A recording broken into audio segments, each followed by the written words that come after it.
Hello बच्चों, तो कैसे हैं बच्चों आप। तो स्वागत करते हैं बच्चों आपका इस वीडियो लेक्चर में, जिसमें मैं बच्चों आपको एसएचएम चैप्टर पढ़ा रहा हूं। ठीक है, सिंपल हार्मोनिक मोशन। तो बच्चों प्रीवियस लेक्चर में बात की थी हमने टाइप 1 के कुछ 2 क्वेश्चन हमने सॉल्व किए थे। अभी उसी टाइप 1 पर हम कुछ और क्वेश्चन सॉल्व करेंगे। मैं हर टाइप के क्वेश्चन आपको सॉल्व करवाऊंगा। अभी मैं टाइप 1 की बात कर रहा हूं बच्चों। ठीक है, तो चलिए क्वेश्चन को हम पहले रीड करते हैं। देखिए क्वेश्चन में लिखा हुआ है, a particle start from mean position and move toward positive extreme position. एक पार्टिकल है जो कि मीन पोजीशन से स्टार्ट हो रहा है और किधर मूव कर रहा है बच्चों, पॉजिटिव एक्सट्रीम पोजीशन। तो पॉजिटिव एक्सट्रीम का मतलब ये पॉजिटिव, नेगेटिव का मतलब ये नेगेटिव। एज शोन, डायग्राम आपको गिवन है। Find the equation of SHM if amplitude of SHM is a, यानी कि एम्पलीट्यूड गिवन है, ये ए है, ये भी ए है। अब हमें देखो बच्चों यहां पे क्या इक्वेशन ऑफ एसएचएम पता है क्या पहले से ही? ये इक्वेशन तो आपको पता होगी, पार्टिकल के डिस्प्लेसमेंट की equation x is equal to a sine omega t plus क्या होती थी बच्चों, फाई होती थी। तो इस तरह के क्वेश्चन में हमें करना क्या है, अब हमें समझ नहीं आ रहा सर करना क्या है, करना क्या है। तो बच्चों इस तरह के क्वेश्चन में आपको वो पहले क्वेश्चन में ये भी बोल सकता है कि वो फेज कांस्टेंट निकालने के लिए बोले, ठीक है। पर यहां क्वेश्चन में आपको डायरेक्ट इक्वेशन बनाने की बोली, तो इक्वेशन तो आपको पता है पर ये फेज कांस्टेंट आपको नहीं पता है, यही आपको निकालना है। ठीक है, जब पार्टिकल किस पोजीशन पे था, मीन पोजीशन पे, और किधर मूव कर रहा था बच्चों, पॉजिटिव एक्सट्रीम पोजीशन पे। तो स्टेप नंबर 1 में क्या करेंगे, सबसे पहले बच्चों आप इक्वेशन रखेंगे x इज इक्वल टू क्या रखना है बच्चों आपको, a sign omega t plus क्या रखना है बच्चों, फाई रखना है आपको, है ना। पहला काम ये करना है आपको, ठीक है। अब देखो x की पोजीशन क्या थी, t इज इक्वल टू 0 पर। x बराबर कितना था, इनिशियली क्या पोजीशन थी, t बराबर, यानी जब समय 0 था, यानी समय शून्य था, टाइम 0 था, तो x की पोजीशन क्या थी, 0 थी। तो भाई आपको कुछ नहीं करना भाई, आगे चल के मैं इसको फेजर डायग्राम से भी बताऊंगा बच्चों, शॉर्ट ट्रिक बताई जाएगी, पर अभी पूरा हम तरीके से समझते हैं। तो ये हो जाएगा a साइन, यहां से क्या लिखोगे बच्चों, ओमेगा टी प्लस क्या लिखोगे बच्चों, अब ओमेगा टी, तो टी कितना है बच्चों, समय कितना है, टाइम कितना है, 0, तो यहां पे क्या लिख दोगे 0 प्लस क्या लिखोगे बच्चों, फाई। ठीक है, तो बच्चों ये क्या हो जाएगा अपने पास 0, यहां से क्या हो जाएगा ए साइन फाई हो जाएगा, ये तो 0 हो गया, ये बचा फाई। तो बच्चों फाई बराबर या ए यहाँ 0 हो जाएगा, तो ये 0 बराबर कितना बच्चों, साइन फाई। अब बताओ साइन कब कब 0 होता है, तो ये एंगल कैसे पता करेंगे, तो वो भी मैं आपको बताता हूं। देखिए आपको ग्राफ तो पता ही होगा, साइन का ग्राफ तो आपने देखा था, साइन का ग्राफ इस तरीके से होता था। इसको क्या बोलते थे हम, इस चीज को क्या बोलते थे बच्चों, हम इसको बोलते थे हम पाई बाई 2, है ना, सबको पता है ना। इसको बोलते थे पाई, इसको क्या बोलते थे बच्चों, 3 पाई बाई 2, है ना। ऐसा काम करें आप, ये तो स्टेप नंबर 1 में तो आपने कर ही लिया। अभी स्टेप नंबर 1 में सबसे पहले ये ग्राफिकल डायग्राम बना, इसीलिए मैंने आपको बताया था। ठीक है, अब देखिए आपको क्या करना है, ये पाई बाई 2 है, ये कितना है पाई, ये कितना है 3 पाई बाई 2, ये कितना है 2 पाई। अब आपको एक वैल्यू तो याद होगी कि फाई साइन कब होता है 0, भाई आपको वैल्यू याद होगी कि भाई कॉस, अगर कॉस 90 पूछूं तो कॉस 90 कितना होता है, 0 होता है। साइन 90 पूछूं, ये वैल्यू याद रखनी है आपको, कितना होता है 1। कॉस 0 पूछूं तो कितना होता है बच्चों 1, और अगर साइन 0 पूछूंगा तो कितना होता है बच्चों 0। तो ये बात आपको याद होगी, ठीक है बच्चों। भाई ये बात तो आपको याद होगी कि भाई कॉस 0 1 होता है, साइन 0 क्या होता है बच्चों 0 होता है। तो बस उसी के हिसाब से देख रहे हैं हमें। तो साइन 0 का मतलब साइन 0 कौन से क्वाड्रेंट में बच्चों, फर्स्ट क्वाड्रेंट में, ठीक है। पर अगर हम बात करें साइन 0 कहीं और भी 0, मतलब 0 साइन की कोई और वैल्यू 0 होती है क्या, मतलब कोई और एंगल 0 होता है क्या, तो कैसे पता करें, तो उसके लिए ट्रिक है अपने पास। एक चीज समझो आप कि आपको पता है कि ये वैल्यू क्या है बच्चों, इसको बोलते हैं प्लस ए, है ना। ये वैल्यू कितनी है प्लस ए, इसको क्या बोलते हैं बच्चों हम, नीचे वाली वैल्यू को क्या बोलेंगे हम, ये क्या होगी अपनी माइनस ए। इनिशियली पार्टिकल किस पोजीशन पे है, 0 पर, क्या 0 पर है ना। तो 0 पर आ रहा है अपना साइन, फाई कितना आ रहा है, साइन 90, सॉरी साइन 0 कितना 0 आ रहा है। इसका मतलब ट्रिक क्या बोलती है, इसका मतलब क्या होगा, जो इस पोजीशन पे है ना वही इस पोजीशन पे होगा, है ना। चीज समझ रहे हो, जो इस पोजीशन पे होगा, ये 0 पे आ रहा है, साइन 0 0 होता है, और आपको पता होगा साइन 180 कितना होता है बच्चों, वो भी 0 ही होता है। आप चेक कर सकते हो, आप एक ही क्वाड्रेंट में देखो, ये 0 से क्या है पाए, तो आप क्या बोल सकते हो साइन पाए कितना होता है, साइन पाए का मतलब साइन 180 भी 0 ही होता है बच्चों, तो साइन 0 भी 0 होता है और साइन 180 भी कितना होता है बच्चों, 0 होता है। ठीक है बच्चों, तो ये बात आपको क्लियरली समझ आ गई है बात। ठीक है, एक चीज और आप लिख सकते हैं, जो ये एंगल है आपका फाई, तो फाई की वैल्यू क्या क्या आ रही है, पहले तो ये बताओ फाई की वैल्यू क्या क्या आ रही है बच्चों।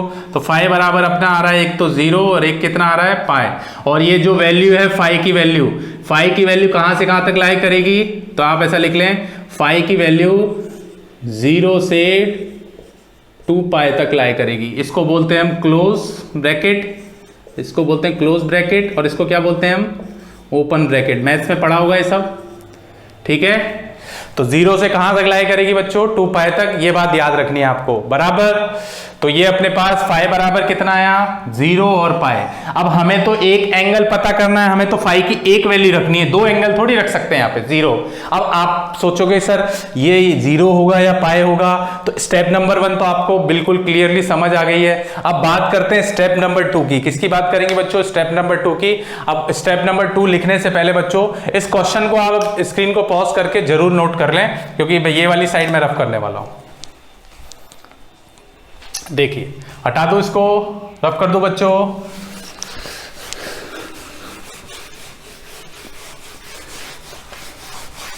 देखिए बच्चों, अगला टाइप, इसी के अंदर जो सेकंड स्टेप लिखेंगे, सेकंड स्टेप क्या होगा उस पे समझते हैं। तो सेकंड स्टेप में कुछ नहीं करना।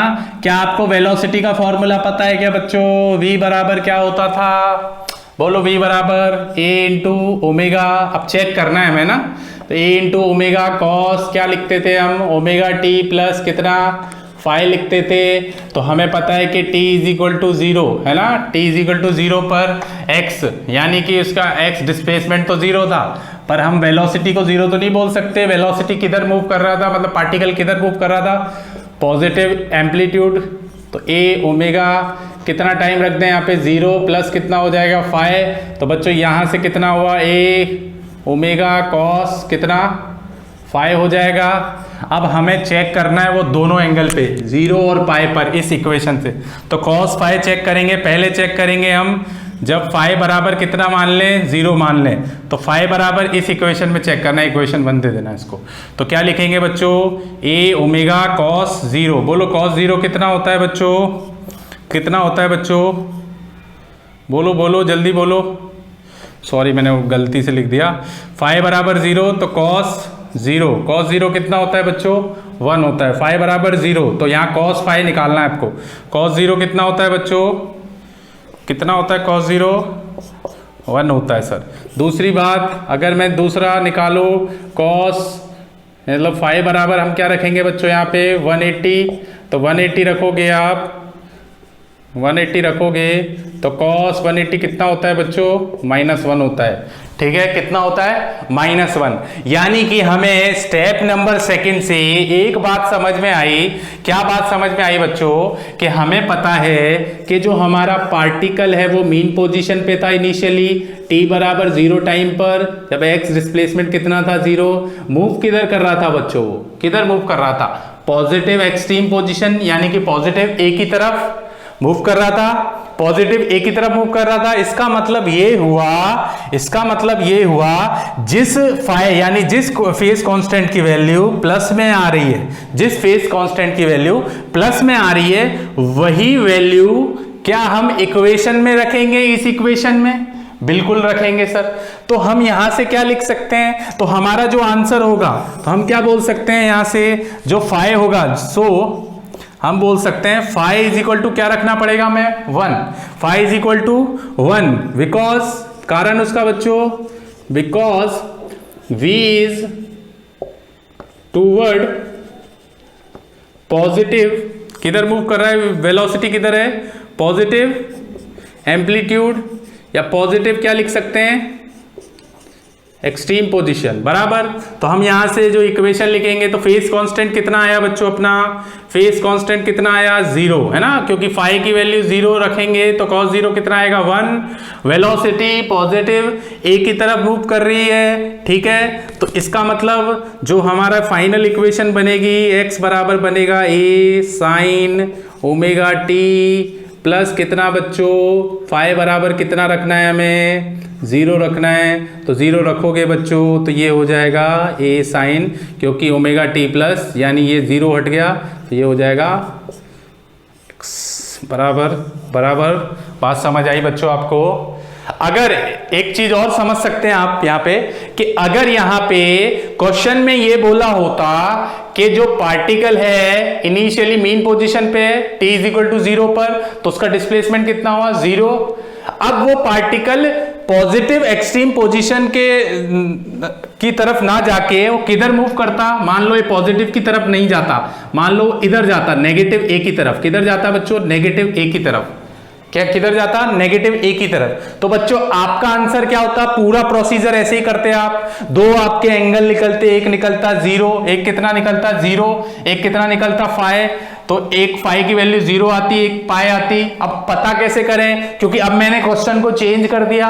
पहले क्वेश्चन में क्या था, पार्टिकल किधर मूव कर रहा था, पॉजिटिव ए की तरफ। अब मैंने क्वेश्चन जब चेंज किया तो अब पार्टिकल को किधर मूव करा दिया मैंने, नेगेटिव एक्सट्रीम पोजीशन की तरफ। तो इसमें क्या होगा बच्चों, वेलोसिटी निकालेंगे हम इसी तरीके से, एंगल भी हम इसी तरीके से निकालेंगे। फिर हम देखेंगे कि देखो वेलोसिटी किधर मूव कर रही है, वेलोसिटी को देख के ही पता करेंगे वेलोसिटी क्या नेगेटिव डायरेक्शन की तरफ, नेगेटिव एक्सट्रीम पोजीशन की तरफ मूव कर रही है। तो जिधर नेगेटिव की तरफ मूव कर रही है उसी का मतलब क्या होगा, क्या उसका आंसर हम क्या लिखेंगे, यानी ये जो आपको वेलोसिटी दिख रही है वेलोसिटी क्या होगी बच्चों, माइनस वाली। कैसी होगी बच्चों, माइनस वाली। तो अब आंसर क्या हो जाएगा, फाई की जगह यहाँ क्या आ जाएगा बच्चों, पाई आ जाएगा। क्या आ जाएगा बच्चों, पाई। और यहाँ इक्वेशन में क्या लिखोगे, x बराबर a sign omega t plus pi. क्या बात समझ आई बच्चों आपको, क्लियर है? कोई डाउट हो, कुछ भी अगर आपको चीज समझ नहीं आई हो तो आप मेरे कमेंट बॉक्स में जरूर कमेंट करें कि सर ये चीज हमें समझ में नहीं आई है। बात समझ आई? Okay, thank you.